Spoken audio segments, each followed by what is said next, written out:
It's 8 o'clock. This is the UK Tonight. Coming up, the asylum seeker whose arrest sparked nationwide protests is convicted of sexual assault. Hadush Gerberslasie was staying at the Bell Hotel in Epping. He'd arrived in the UK in a small boat just days before assaulting a woman and a 14-year-old girl. Plus, the fake papers helping families get to Britain. We have a special report on abuse of the legal migration system and questions about the checks and balances in place at the Home Office. Also tonight, the Prime Minister condemns graffiti outside Angela Rayner's second home, calling her a tax evader. Sir Keir Starmer has backed his deputy after she admitted underpaying stamp duty, but insists he will act on the report being put together by his ethics advisor. Plus, tributes to a fashion icon, Giorgio Armani, who has died at the age of 91. We'll discuss his impact on British designers and models. And an investigation launched after a mobile phone was discovered in the House of Commons as part of a prank to play sex noises during PMQs. Well, that's come and much more on the UK Tonight.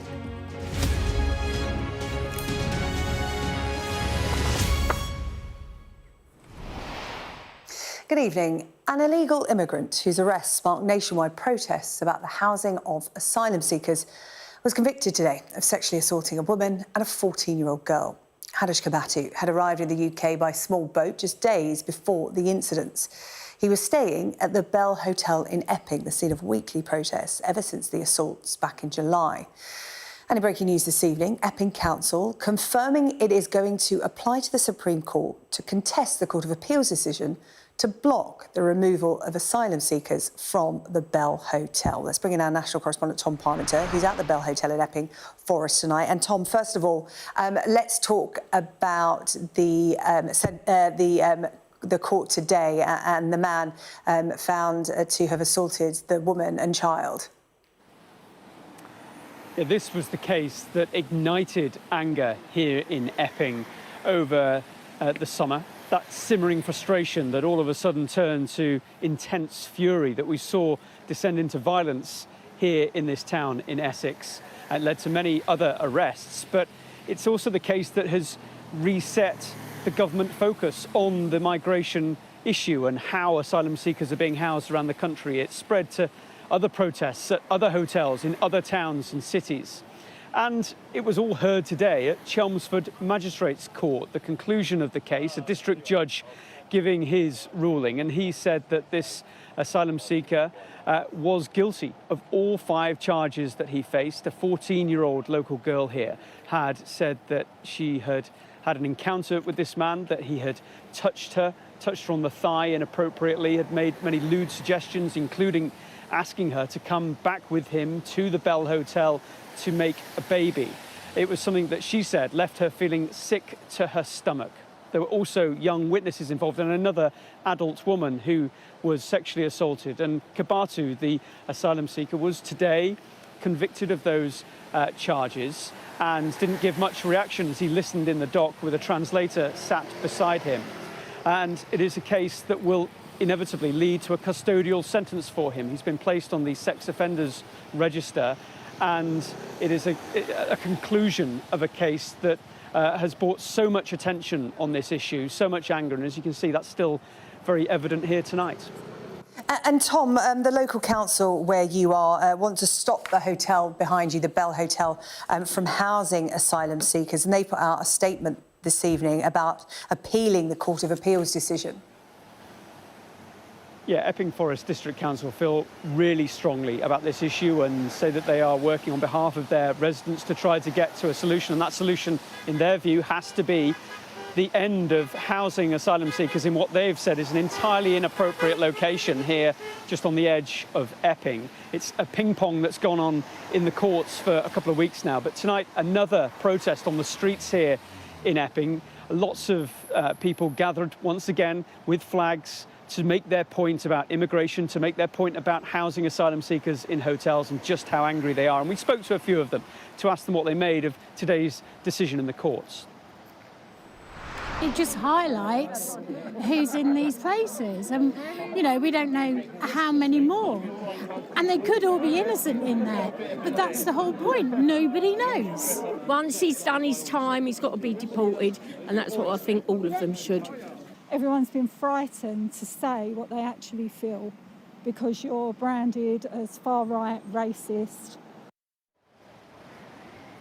For a case that ended up in a magistrate's court with a ruling from a district judge, the impact that it's had has been quite extraordinary. The fact that there are now flags on motorway gantries and bridges and lampposts all over the country, one of the reasons that they are there is this court case. It has now come to something of a conclusion, but the judge decided to adjourn proceedings today until the 23rd of September, when he will sentence Kebatu. Tom, thank you. Tom Parminter, our national correspondent there. A Sky News investigation revealing the fake documents being used to secure UK visas is raising serious questions about abuse of the immigration system. Our communities correspondent Lisa Holland has followed the journey of one family who came to the UK from India. They used student and dependent visas obtained from agents using false documentation, including bank statements. A warning that Lisa's special report does include references to suicide, which some of you may find distressing. This is a rare insight into the UK's immigration system, portrayed through the journey of an Indian family who ended up mired in debt and living in squalor after coming to the UK on student visas allegedly obtained using fake documents. UK is my dream country, so that's why I'm choosing the UK. The greenery, lots of people moving, London. Then I decided, oh, this is a good place to move. That was the dream. Then, for a man we're calling Sammy, this became the reality. Small single room, and I sleep on floor. My wife, my daughter and my son, they sleep on the bed. And we keep some clothes here, small cupboard. We first met Sammy and his family 4 months ago. At the time, they'd been living in this one room for well over a year, in a small terraced house shared by around 13 people. Sammy isn't sure of the exact number, but says there were other families and some single men. Upstairs, 3 people there, the bachelors. The house has a shared bathroom and kitchen. This wasn't what Sammy imagined 3 years ago when he first started Googling ways to get his family to Britain from India. How to go to the UK? There is a 3-4 options like visitor visa, skilled work visa and student dependent visa. Preparing food in a cupboard in their room, this is Sammy's wife. Sammy says they used agents in India to apply for a student visa for her. He says the agents told them they could easily switch to a work visa when they arrived. This was the letter offering Sammy's wife a place on a master's course at a UK university. The rules have now changed, but at that time, Sammy and their 2 young children were eligible to come as dependents. I can work full-time and my kids also live there with free education, free transportation and free health care. But when Sammy's wife failed to show up at the university, the Home Office cancelled their visas. They got a letter telling them to leave the country within 2 months or apply to stay on a different visa. That was 2 years ago. Since then, the family have been in a cycle of getting rejected and reapplying for leave to remain, which is ongoing. Would you like to come down, please, here? With his case still unresolved and struggling to feed his family, we next meet up with Sammy at a food bank. By now, it's summer 2025. Would you like some oil? One, please. 1 oil. Sammy says when they first arrived in the UK, they had just £1,500, which was gone in days. Having paid the agents or criminal gangs in India more than £20,000, virtually everything they had to arrange their visas and university place. First, I sell my house. Then, secondly, I sell my motorbike, Yamaha. Thirdly, I sell my wife's whole gold, earrings, the chain and some rings. This is. So you sold everything Yes, that you of course. earned to give the money to the agent to arrange the visa? Yeah. But this is where the family's story becomes more complicated. These are the visas which paved the way for the new life they dreamed of. But Sammy says the agents obtained the visas by falsely claiming his family could support themselves financially in the UK, which in reality they couldn't. Sami says the gangs arranged for a bank in India to create 2 documents, one showing an apparent loan for around £25,000 to cover university fees and living expenses, and a second showing the family had an additional £10,000 in another account. In fact, Sami says they didn't have any of this money. We saw texts which appear to show one of the accounts being closed the day after the family arrived in the UK. The agent put the money in account, which is fake, is nothing. He's just putting the money, after 1 minute he withdraw. But he create the document like I have that money. So it's fake, It's fake documents. 110% fake. So that you could apply with those fake documents for a visa. Not only that, Sami showed us a crib sheet he says the agent sent them, titled "Please be confident, don't get panic at the time of immigration," with tips on how to prepare for arriving at Heathrow Airport. There are suggested questions to rehearse answers for, such as what's the address of your university. Sami says the agent hand-wrote notes, including what his wife should say about her course. The agent create one Zoom meeting, like 4 families, me and 3 other families. He creating one Zoom meeting and he explaining what the Home Office asking, what you have to say, what the Home Office going to answer, what you have to say. So they repeated every day 1 hour practice, like 7 days or 8 days. I have chosen Bachelor of Commerce for the periods of 3 years. This is one of the Zoom coaching sessions. Filmed by Sami, he says it shows his wife being questioned by the agent who's pretending to be a UK immigration official. Which course you are applying? I am applying MA International Research, Relation with Advanced Research. Sami's wife practices things she plans to say if she stopped on arrival at Heathrow. Why UK? UK is a multicultural country. UK is the most popular abroad destination to pursue master degree. UK is the only country offering a master degree in a shorter period of time. Again and again, she rehearses her name, age, qualifications, and what she likes to do in her spare time. Talking about my hobbies are gardening, reading newspaper, cooking, baking, etc. Talking about my hobbies are gardening, reading newspaper, cooking, baking, etc. I love to watch movies. This was filmed in the agent's office. Sami admits it was never their intention his wife would study. Getting a student visa, he says, was just their ticket to move to Britain. So to be clear, your wife was never going to go to university? No, never. Even single Not hour. 1 day? No. Asma Haq runs the food bank. She tells us Sami's is not an isolated story. There has been a sudden rise in the number of illegal immigrants that we are dealing with and we are supporting. Having seen the immigration paperwork of most of the people who use her food bank, Asma believes 1 in 10 have either entered the country illegally or overstayed legal visas. What do you think about the level of checks being done by the Home Office? I just feel like that the Home Office's policies have been quite relaxed and there needs to be a tightened leash. It's just visas have been given left, right and centre so easily and so quickly. And the follow-up on the people who have entered into the country on those visas has been very poor. Sometimes I know, because I deal with clients, I know that some of them, as far as the Home Office is concerned, they've arrived legally, but then the paperwork they've supplied to the Home Office is actually fake paperwork, fake documentation that they've got processed from back home. How do you feel about that? Not happy, it's not nice. I don't think it's not fair to the people living in this country. It's not fair to the people who are giving taxes. It's a drain on the resources of the country. I mean, I'm an immigrant as well, but I've arrived in the country legally and I've paid all my taxes. It's not fair to myself and to other people like myself. 2 biscuits for kids, 2 kids.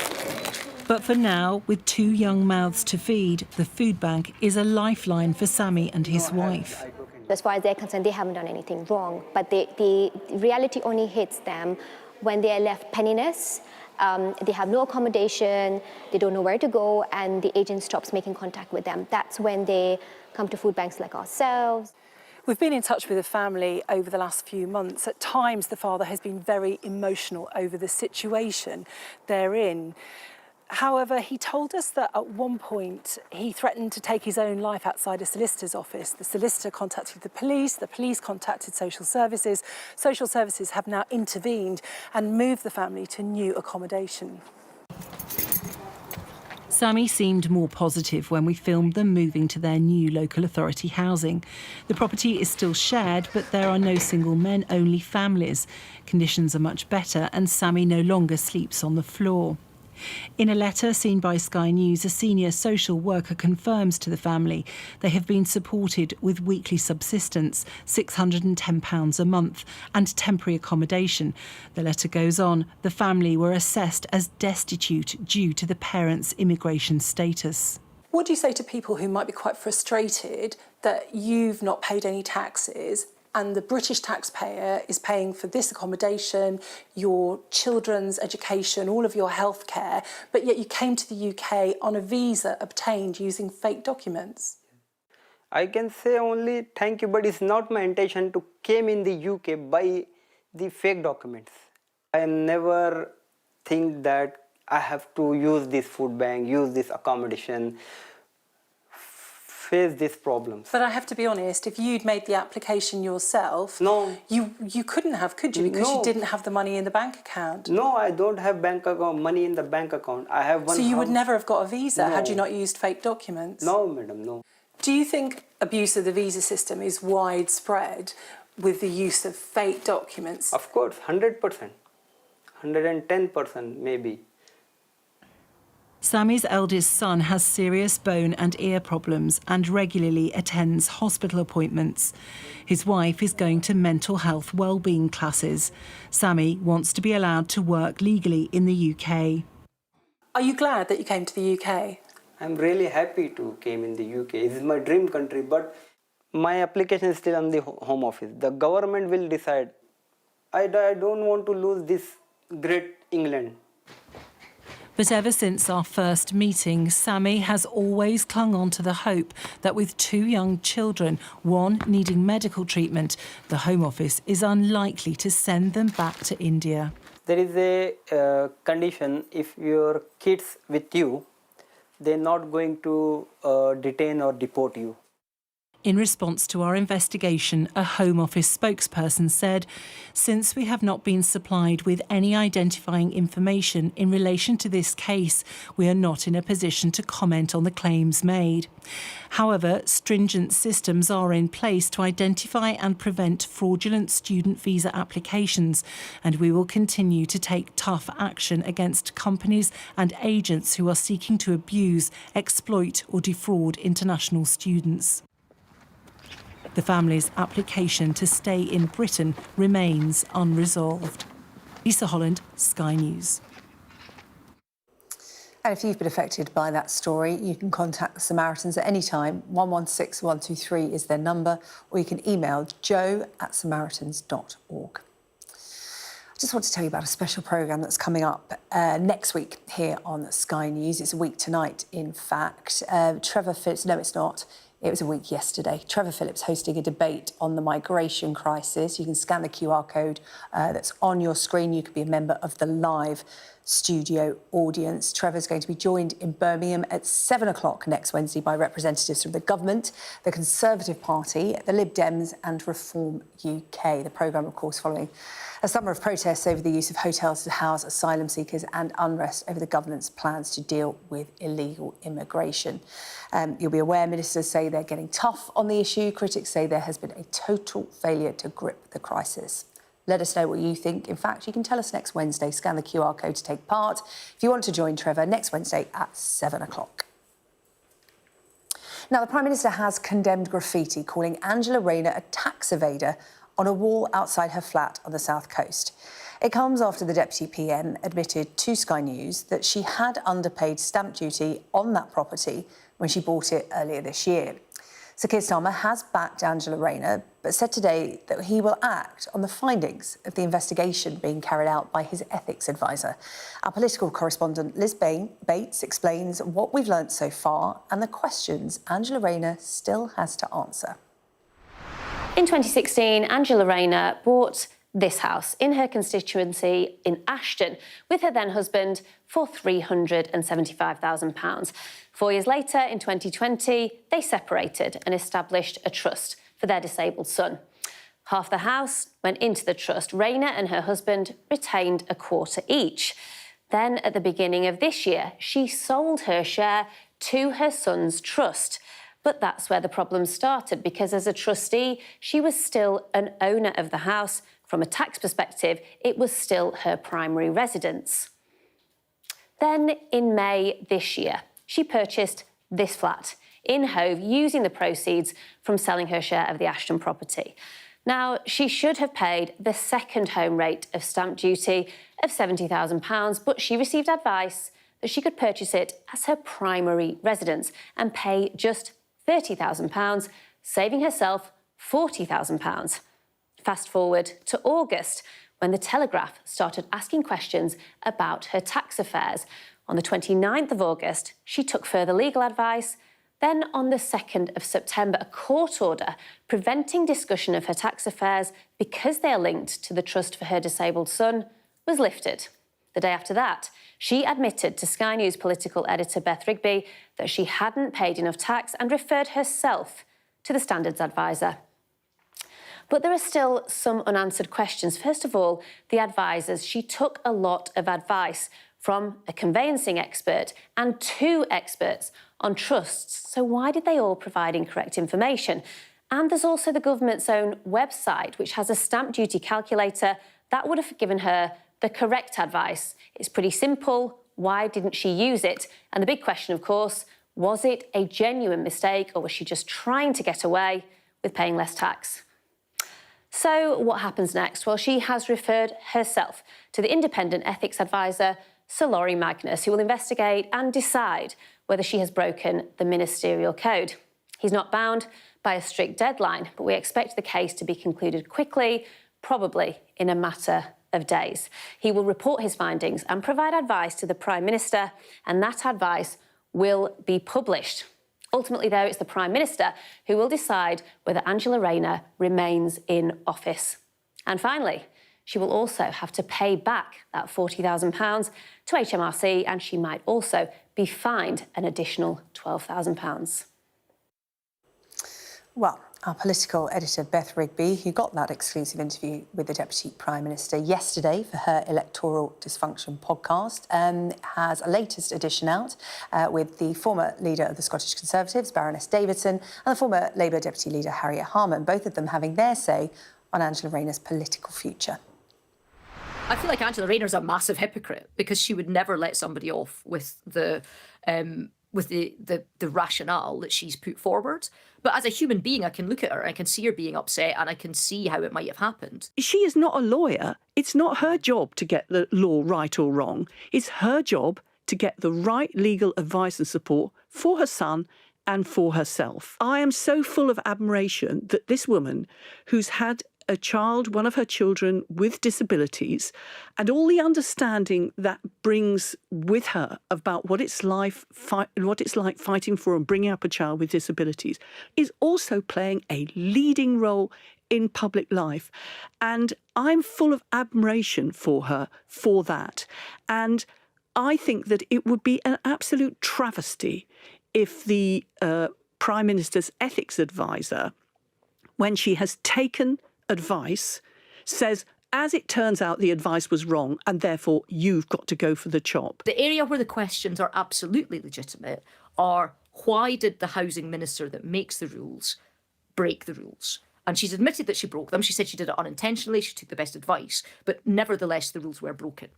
And that is an utterly legitimate question, and that's the kind of crux of all of this.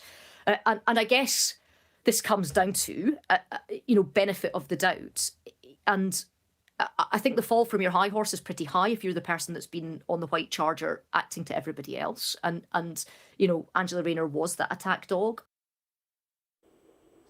An investigation is currently underway after a mobile phone was hidden in the House of Commons. It was hidden as part of a prank to broadcast sex noises during Prime Minister's questions. Well, our chief political correspondent, John Craig, has been following this story and joins us now for more on it in Westminster. I'm hoping there's going to be no audio, John, and it's easy to find this a slightly amusing story, but there is a really serious element to it as well. Well, was it a prank or was it a stunt? Yesterday, the House of Commons security staff, in fact, the whole parliamentary security staff, are on strike. and there was a picket line outside Parliament. Some MPs attended it, John MacDonald, Diane Abbott, some SNP MPs. And as a result of that strike, no visitors were allowed into Parliament at all yesterday. Therefore, was it an inside job? Was it somebody who wanted to make a point about the strike? Now, in the last few minutes, we've heard from the Metropolitan Police and also from a spokesperson for the Houses of Parliament. Well, they're not seeing the funny side of this. I mean, they made plenty of chortles about so-called sex noises, intimate noises, embarrassing noises, and so on. But they're not seeing the funny side of it. What actually happened was that the phone, a mobile phone timed to make noises, was attached to underneath the big table in front of the clerks and the speaker, where there's the mace and there's this dispatch box on both sides. And it was timed to go off with these embarrassing noises when Sir Keir Starmer and Kemi Badenoch began their exchange during Prime Minister's questions. Well, there was no real sense of humour failure from the Met Police, because they've said what happened was at 10:25 a.m. yesterday, the phone was found during a routine search of the Commons chamber by Met officers. Now, the sniffer dogs go in and check every day. Inquiries have led officers to believe the phone was purposely placed in a location with the aim of causing disruption to business in the House. An investigation's been launched and inquiries are ongoing. We've updated the Speaker and Clerk of the House. Quite what Sir Lindsay Hoyle will make of that. And there's also a statement from the Parliament authorities as well. Well, no laughing matter, they claim, but I can tell you plenty of people in Parliament think it's quite amusing. Yeah, I'm sure. John, thank you, John Craig there, our chief political correspondent. Still to come here on the UK Tonight, we'll be taking a look back at the life of Giorgio Armani with the editor-in-chief of Elle UK.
Hear that whistle and that crunch, we know that they're coming from the south of the city where there's a column of Russian armoury. I'm Alex Crawford and I'm Sky's special correspondent based in Istanbul. Look at that sheet of flames, and that has happened within minutes, and now it's coming from both sides and it's moving this way.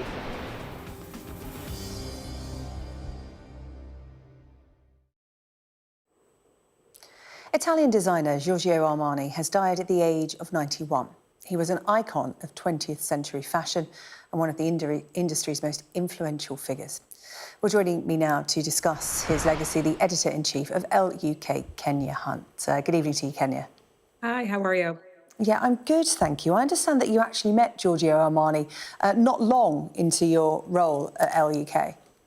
Yes, it was my first year in the role. And in fact, actually, before I had even started, I'd received an invitation to join the brand, join Mr. Armani and Son Moritz. And it was my first time meeting him. It was at the show. It was an incredibly special occasion. And he was as elegant and kind and as gracious as you could imagine he would be. And, I think with Mr. Armani, he was one of our last great titans in fashion. So I think to attend one of his shows or to have the privilege of meeting him, there was a real sense of occasion around him because, there aren't many like Mr. Armani left. And, I think his impact on fashion is and was immeasurable. The way that he completely transformed the way that we dress through his redefining of tailoring and the way he pioneered red carpet dressing. He was one of the first designers to dress actors on and off the red carpet.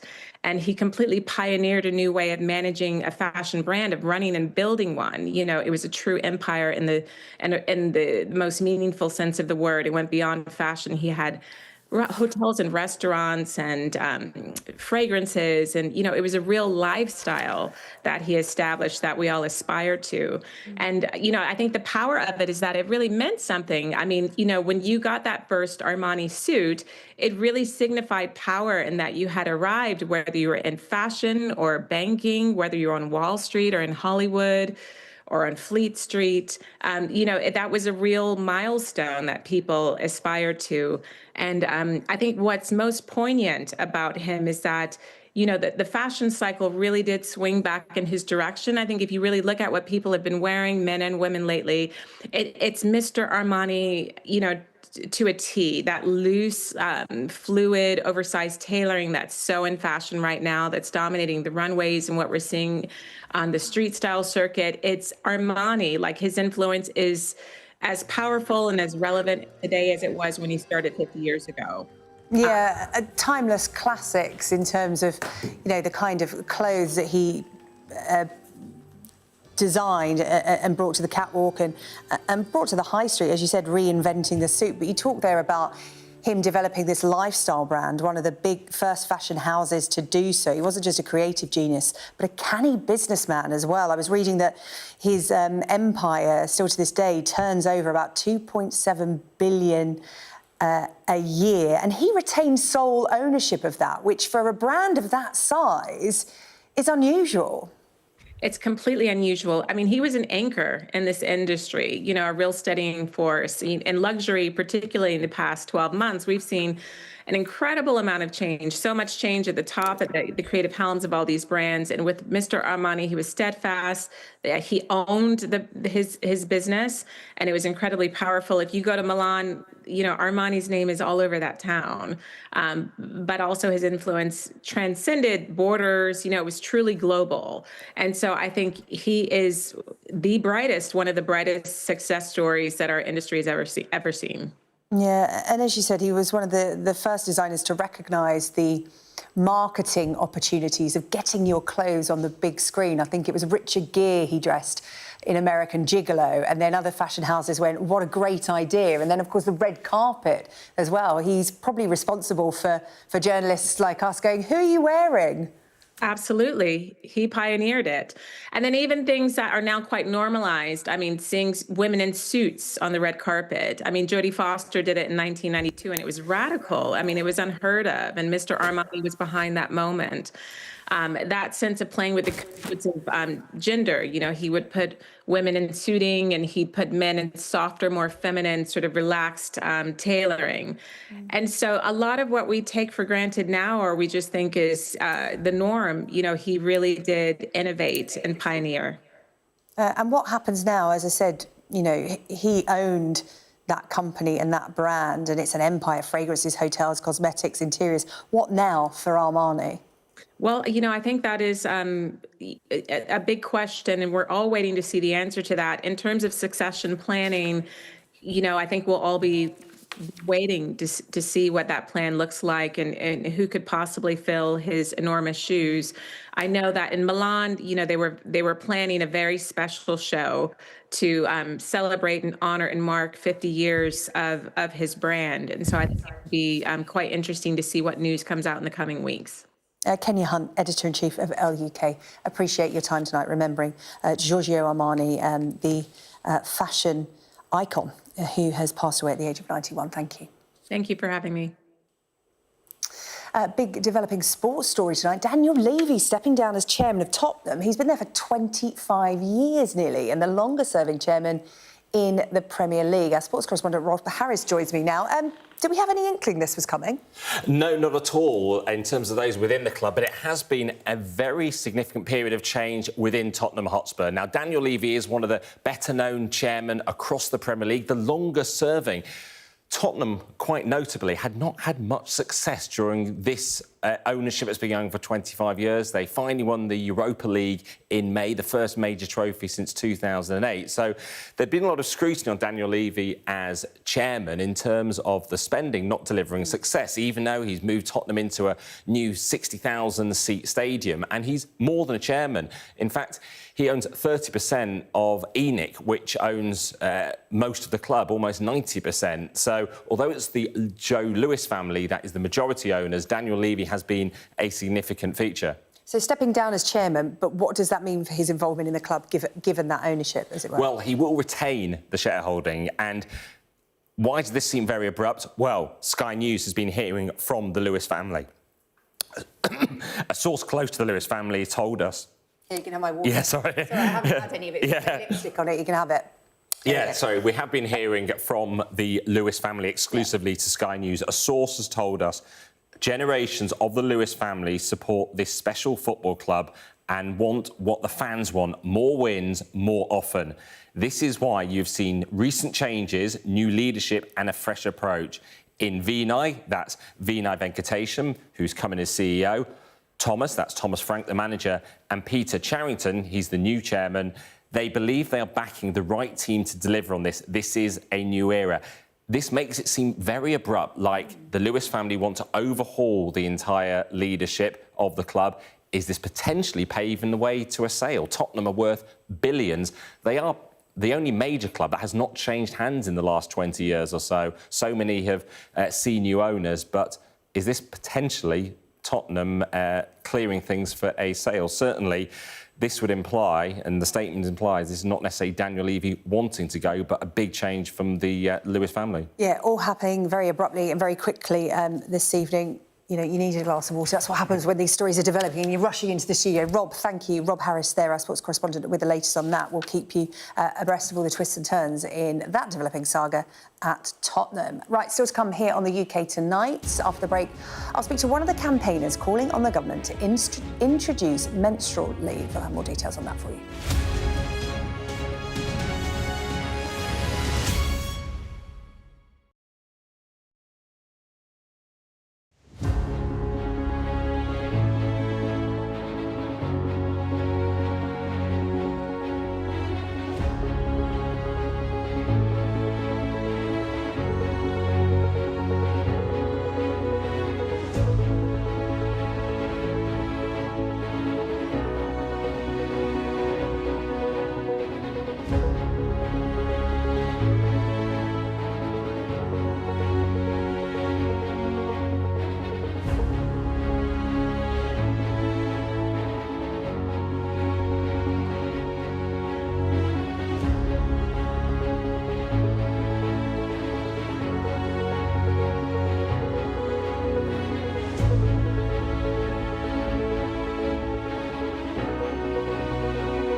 Campaigners are calling for the introduction of paid menstrual leave for women living with conditions such as endometriosis. A petition has been launched which urges the government to implement a policy similar to the one that was brought in recently in Portugal, with 3 days paid leave every month for individuals with a medical diagnosis. I'm joined in the studio now by campaigner Michelle Deloire, who started this petition. Michelle, hello. Hello. Now, you started this petition after hearing about what happened in Portugal, because this is very personal to you. Yes. You had an ovarian cyst at the age of just 14. Can you talk to me about what happened to you and what's been happening to you since? Well, it's been a long 26 years.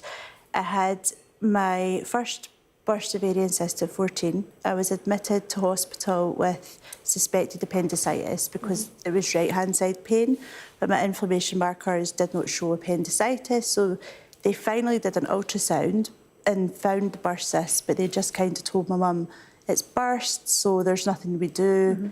That was me. The same year, my mum had taken me to the doctors about my period pain because it was so bad. I was sent home from school every month. I was white, throwing up. The school never questioned it. And then I took tablets right up until I was 23. So that was 9 years, which is the average diagnosis time still. It was then and it still is now. And at 23, I was hospitalised 3 months in a row through A&E into the gynae ward. And on the 3rd month, they finally did a laparoscopy and they found stage 4 endometriosis with bowel involvement. My ovaries were stuck to the back of my womb, my bowel was stuck, and at that point I was put immediately into a chemical menopause. This affects 1 in 6 women. Yeah. How has this affected your life in terms of being able to work? Because when we talk about menstrual leave, let's first of all explain what menstrual leave is. So the menstrual leave is basically, that we're proposing, is identical to the one in Portugal. And it's for women who have a diagnosis or are awaiting diagnosis. It's based on dysmenorrhea, so severe period pain. So it's not just for endometriosis. It could be adenomyosis, it could be fibroids. Anything that a doctor certificate is saying, this is causing It could be debilitating. Yes. It can stop you from functioning, let alone working. And my experience is I could not be at work because I was in hospital, and my concern is women meeting absence triggers and ending up feeling like they're out of a job because of it. Or what I'm hearing from a lot of women is they don't even like to declare at all that they have this condition in case people don't employ them, which is extremely sad. Because people don't understand, even though we talk about endometriosis a lot more now, as you said, back in the day, it was bad period pains. And we all know, you know, I was fortunate enough not to suffer from that, but we all know girls when we were younger who suffered really badly and it was dismissed as bad period pains. That's just the way it is. It absolutely was. We thought, from between the burst cyst and the diagnosis, we hadn't heard the word endometriosis, so we just thought I'd got the short straw with the period pains. But the issue now is that the diagnosis length hasn't changed. That was 1999, and I think most people have now heard the word and it's fantastic, but I feel like it's still very misunderstood. It's a full body disease. It can affect women all month. But typically, the menstrual days are where the pain is at its worst, and that's what we're focusing on. Because, you know, in your experience, you've lost jobs over this, even though, you know, you had good jobs, employers were good to you. As soon as you started missing a lot of work days, they couldn't accommodate you in the workplace anymore. I'd like to say my current employer is absolutely fantastic. I got a hysterectomy in April and they were so supportive.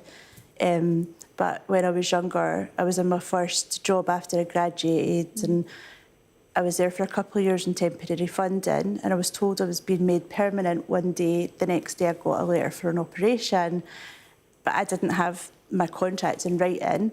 So my boss and her boss pulled me aside and said there had been a mistake with the funding, which we'll never know. Endometriosis costs the UK economy £8.2 billion a year annually in lost work. And as I said, it affects 1 in 6 women, yet women still unprotected and still losing their jobs. From the women you've spoken to through your campaigning, is what happened to you in your first job, you know, however long ago, you know... 17 years ago. 17 years ago, still happening now? It is still happening. It is Some employers are excellent and some are not. That's why statutory would be the way to go. It's the only way to make it fair for everybody. It's 3 days a month you'd be eligible for. It's 3 days a month, but it wouldn't be to be used just if you've got your period and you have a diagnosis or be off. It would be for the situations where you don't want to be an absence trigger, where you physically cannot be at work, where you're in hospital or you're just too sore to drive, or sometimes it's extreme fatigue and you just need to lie in bed. So you've got this petition, and this weekend you're staging a demonstration because, as I said, so many women are affected by this, or families, husbands, partners, children, all affected by this. And like you said, it takes so long to get a diagnosis. And even when you have a diagnosis, physically, that doesn't help you much, really, does it? You're spot on bringing up families. That's something that I've spoke about. So my daughter's dad had sleepless nights in A&E with me. Then I'd be put into the gynecological ward. Then he would need to go to work the next day and then drive our daughter about one granny or the other, finding childcare, and then being at work with no sleep. So it affects, and watching somebody you love like that, it affects the full family. Well, Michelle, thank you so much for coming in to speak to us. That's Michelle Dewar, the menstrual leave campaigner. That petition up on parliament.uk, and that demonstration happening where this weekend? It is at Old Palace Yard at 1 p.m. on Saturday. OK, thank you so much for coming in to talk to us, Michelle. It's a really important issue. Thank you. Thank you. Still to come on the UK tonight, why Tottenham defender Jed Spence could be making history for England this weekend. We'll have the details.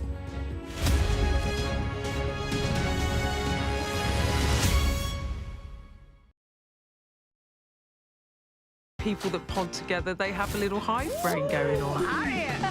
They've not had a good week. I've had a good week. There's a teaser there, a teaser. OK, nothing to see here. Drama over. Full stop. Anyway, we'll get to that. She will be mortified. She's the first female chancellor. I popped upstairs, made myself a cheese sandwich, but now I'm with you. Annalise has come dressed in the magenta of electoral dysfunction. Available wherever you get your podcasts. I'm Mark Stone and I'm Sky's correspondent based here in Washington, D.C. We'd been warned that we would meet people in the lowest moment of their lives. Their story is one of fundamental American failure. Well, a slow drive for the president as he approaches his golf club, but I have to say there are more media here than there are supporters. We love Trump! I've witnessed a remarkable passion for politics here, but the anger too. This is just the audience that Joe Biden wanted. Is this the moment to reform gun laws? You know, it's easy to go to politics. But it's important. It's at the heart of the issue. For all the talk of a toned-down, humbled Trump, yes, maybe there was just a little less rhetoric, a little less divisiveness, but in the end it was the same rhythm, the same speech, the same man. All them people that died in Russia and Ukraine, they'd still be alive today if Donald Trump was president. If it was my wish, have a businessman that's strong like Trump, but maybe just doesn't say as much, you know? We are under Israeli military restrictions in terms of some of the things that we can film, but it's important to be in there. What we've been allowed to see over here is a humanitarian corridor. Free wherever you get your news. A young American medical student is making remarkable things happen. I've seen a lot of difficult things, and honestly, it breaks my heart. These children don't deserve that. I don't think there's a single Arab I know who isn't seriously disturbed by what's going on. And so they gathered for this wonder of nature. I'm very excited right now. This is an extraordinary moment beyond anything I could have expected. Sky News, get the full story first. Welcome back. Coming up, why football Jed Spence could be making history for England this weekend. First, though, it is time for the rest of the day's sport with David. Staying connected is vital for business. Sky Business sponsors this report.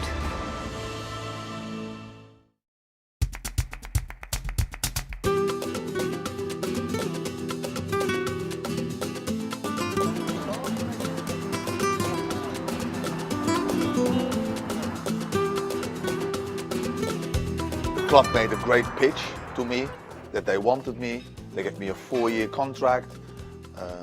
All the stops were out. They made me feel really welcome. We arrived at the airport there in Madrid, and there were 30, 40, 50 journalists, cameras, and we thought, oh, they come for this movie star, you know. Suddenly we see, Jesus Christ, Jimmy, it's for you. It's always difficult losing a great player. Jimmy, for me, was always a world-class striker. Probably not talked about as much, I don't think, as to some of the other great strikers, but I was fortunate enough to play with him. We obviously made a very good profit on him. If you just take the business transaction, not the football emotion, the transaction was a good deal because we bought him for 2 and we sold him for £12 million. In 2 years, got 6 times their money. I was not a big earner at the time at the club. So for them, it was a big gain.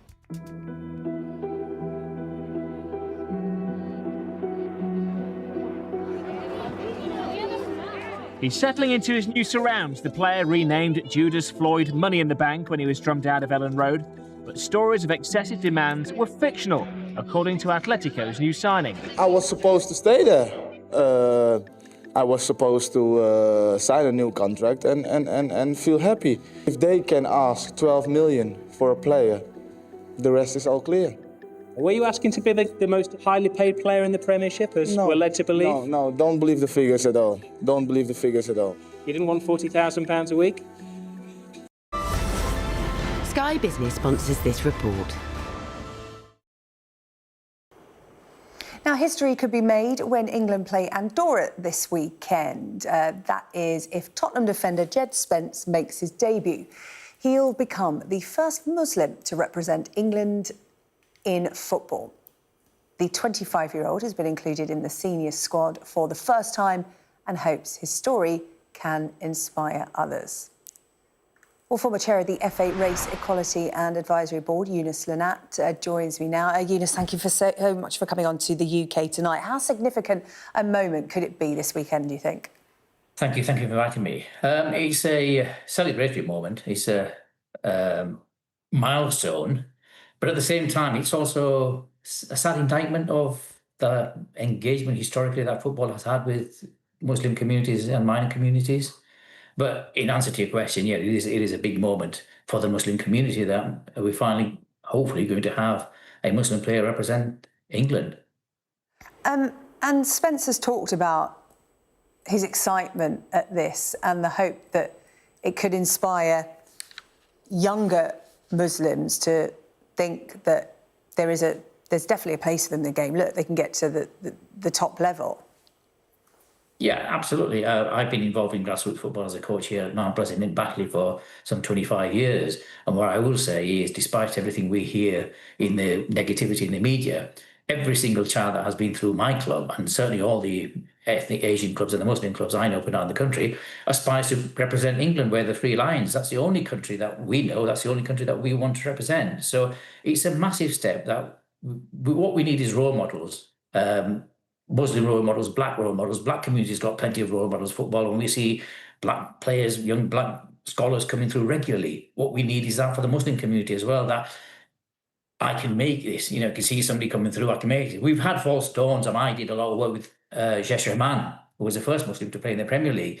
We've had Michael Chopra, we've had a number of false dawns, but we've never really had Muslim players come through, and that's a challenge for football now. And so I've been working in football for a very, very long time, and what I will say is the game has changed, where hopefully what I say, if you've got a young player on an academy that has got ability, who's got talent, who's good enough, then doing the right things, following the right advice and the right mentoring, the opportunities are there now. What we have done is historically, we've lost that opportunity to a lot of Muslim players who were, I would say, good enough to have that shot at the game, but never got that opportunity.